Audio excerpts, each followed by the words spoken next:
What's up, guys? How's it going? Glad to have you back here at the Crown One. And yes, I know I have been missing for quite a few days. I actually uploaded some shorts, so I haven't been missing.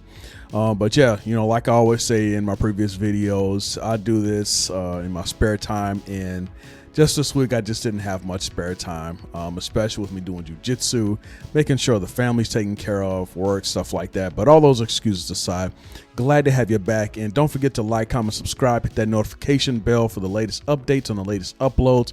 And let's get to it. So as you can see on the date, this actually goes back it's August 3rd. So man, close to almost 2 weeks. But I still wanted to report on it. And, I did have my doubts because of the marked date. But this is a subject that actually crosses a couple of timelines. And the reason why I say it's because it talks about, again, if you had saw my previous article or upload, about what seems to be the disconnect between movie creators and the captive audience. And this story goes into, I think it plays right into that subject matter. And it's titled The Witcher, Secret Invasion, Disappointment as Some Creatives Blame Fans.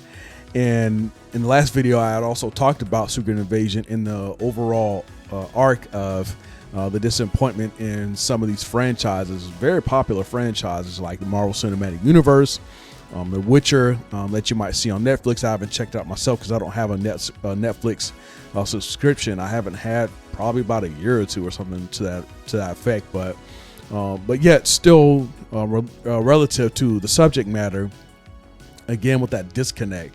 So The Witcher is in its season 3 finale, or I believe it's already had it, and of course starring Superman himself, Henry Cavill.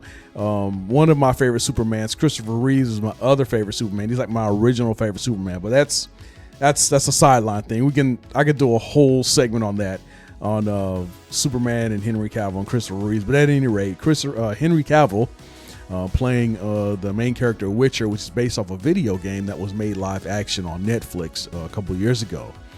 And now it's just talking about, blaming fans, one of the creatives, blaming fans, which is a big no-no, especially when you're trying to make money off those fans.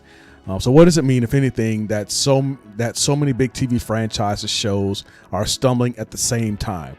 So that's a great question to ask, but that's probably not the best answer. And that's just an overall nice way of saying it, but really, you don't blame the fans. You don't blame the fans. Don't blame the fans because they don't like your stuff. Maybe you should go back to the drawing board and figure out why they don't like it. At any rate, let's find out what exactly is this creative blaming the fans on. So it says, instead, the Netflix fantasies eagerly anticipated final 3 episodes of the season, released last week, post dated from August 3rd, literally had Cavill's Geralt Rivia recovering from injuries in bed before rousing himself for a final fight. The season's IMDb scores plummeted, and its final 2 episodes earned the lowest number of the entire series. Some critics were harsh as well. Cavill deserves a better exit, quote, wrote AV Club, while The Verge called the season, quote, a wasted opportunity. Somebody must have watched Star Wars with Finn's character. Anyways, that's my opinion, and I'll stand by it. So post dated, come back 10 years later, that will still be my opinion. So moving on. Meanwhile, over at Disney Plus, Marvel's Secret Invasion has been similarly ripped as one of the popular studio's biggest stumbles.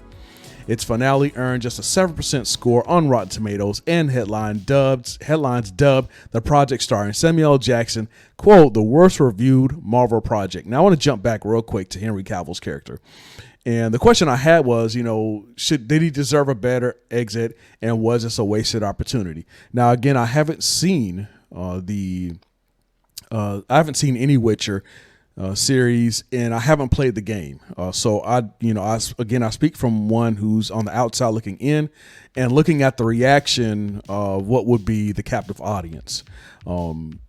If it got a score that bad, one could argue, again, from the outside looking in, that he probably deserved a better exit, especially if he's a star of the show on his way out. I mean, if he was already doing a good job prior there too, then one would assume that a better exit would be incumbent.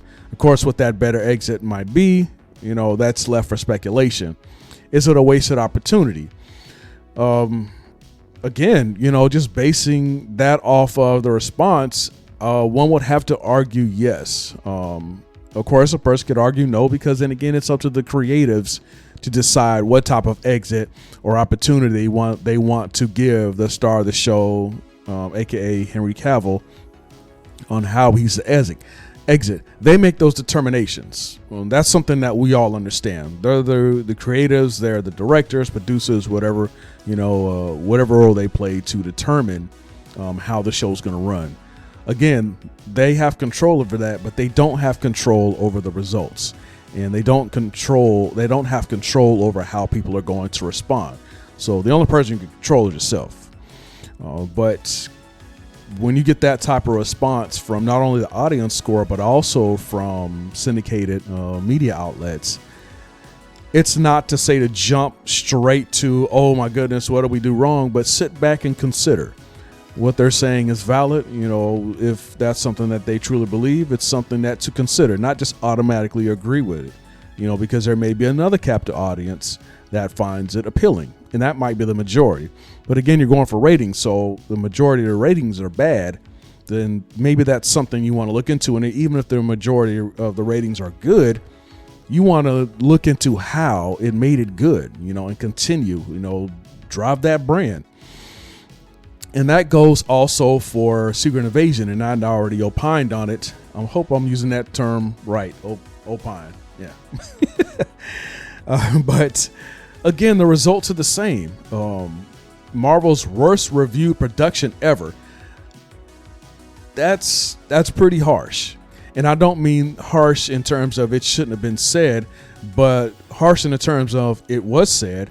And again, something to consider. Why do they find it harsh? Why, or excuse me, not why they find it harsh, but why do they consider it the worst reviewed production ever? How is it considered the worst? Go back to the drawing board.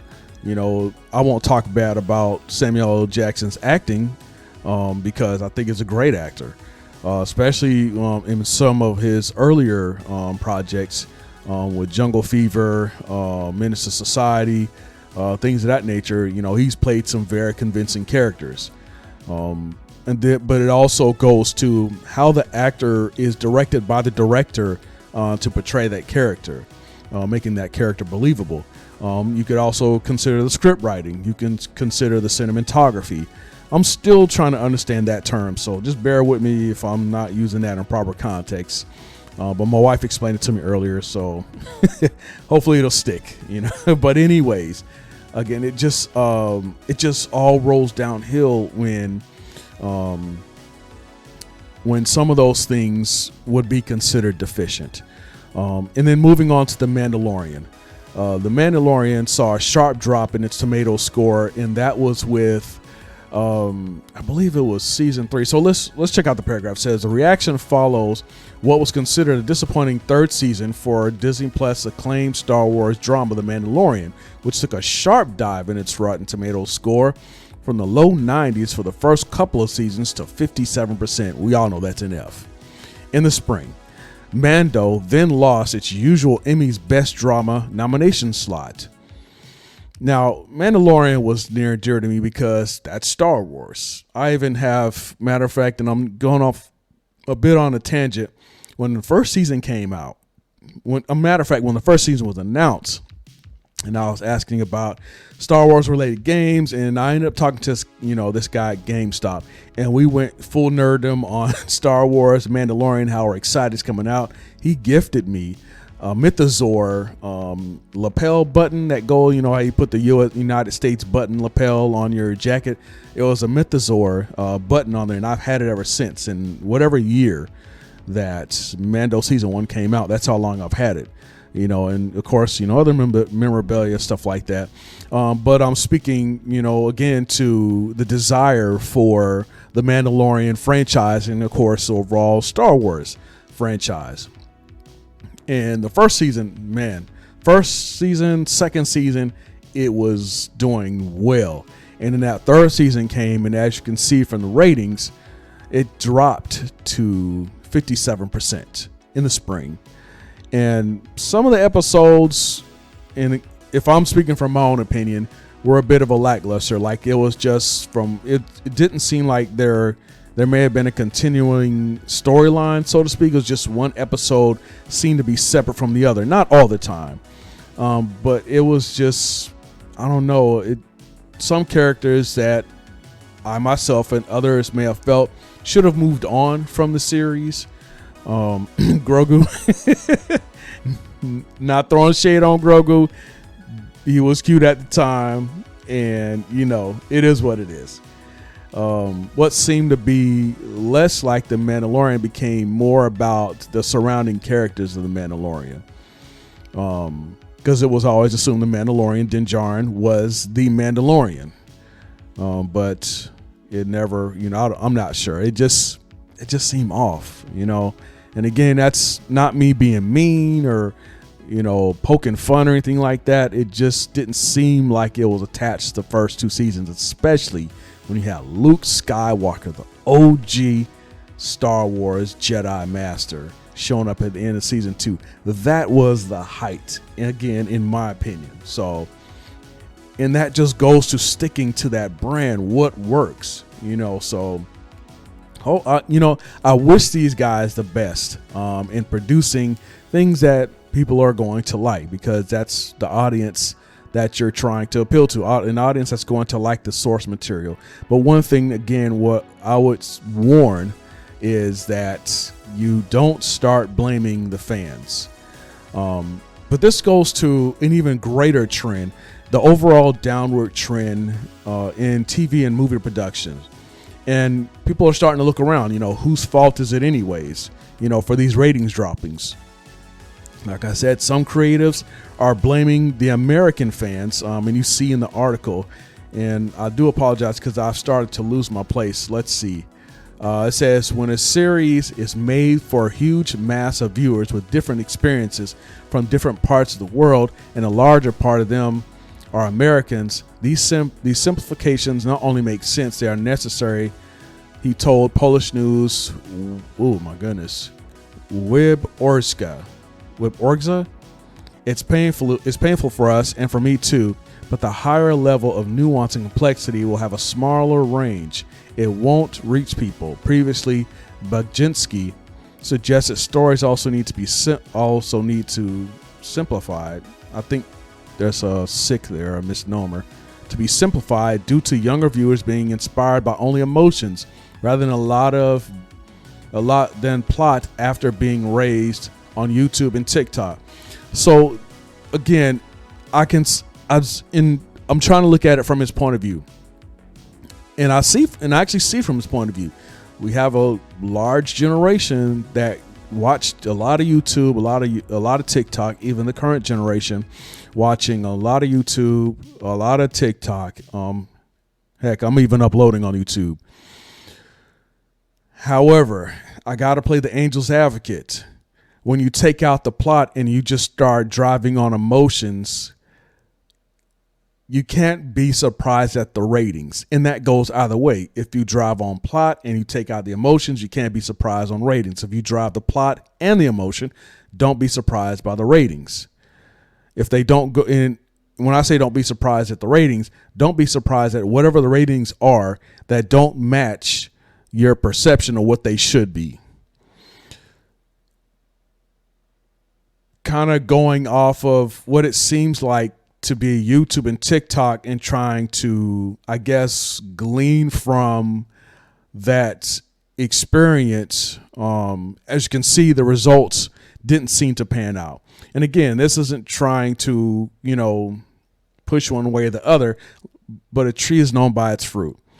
Now, I don't like the part where and it's further down in the article, and I won't, try to read. I'll have the link in the description, but I won't try to read too much into it. But it goes into the Rabbit fans, and I do believe that I touched on that on the previous news video, as far as talking about Secret Invasion, and calling, the fans a rabbit. Again, I mean, they keep talking about it, so you have to keep responding to it. That's just not going to work out. You see that the captive audience is starting to dissipate from some of these franchises, and it's unfortunate because these are awesome franchises: Star Wars, Marvel Cinematic Universe, DCEU, built from storytelling, some from comic books, being turned into live action. And there's a narrow window to really, grasp a captive mind into believing the material that you're putting out. And a lot of franchises where the fans are involved, they prefer you stick to the source material. When you start exercising creative liberties that not in so much could, I would say, I don't know, maybe update it to the time, so to speak. Maybe that's a bad example, but I will say if you start to deviate from the main storyline of its source material, again, I would say don't be surprised by the response if it doesn't go in your favor. And that usually seems to be the case, especially with Marvel, and also, DC Comics. So, because you can go through, but it also goes into great storytelling because you can go off the source material and still tell a not so great story. So you just have to find out what the people like, use the experience that you have, get help when you can, and see what happens. But I hope that provides a little insight for those who are wanting to produce content, and for those who want to create movies, who want to create music, what have you. I would consider the captive audience. Again, I don't think you can go wrong with going with the source material. Now, there may be some things that may not be able to be, I would say, used or explored when it comes to source material, and that just comes to the judgment of the creator themselves. But again, be ready for this. Be ready for the results. Be ready for the response, and you can see how it pans out. All right. I hope this helps out. You guys continue to stay linked in. Don't forget to like, comment, subscribe, hit that notification bell, and I'll talk to you guys later.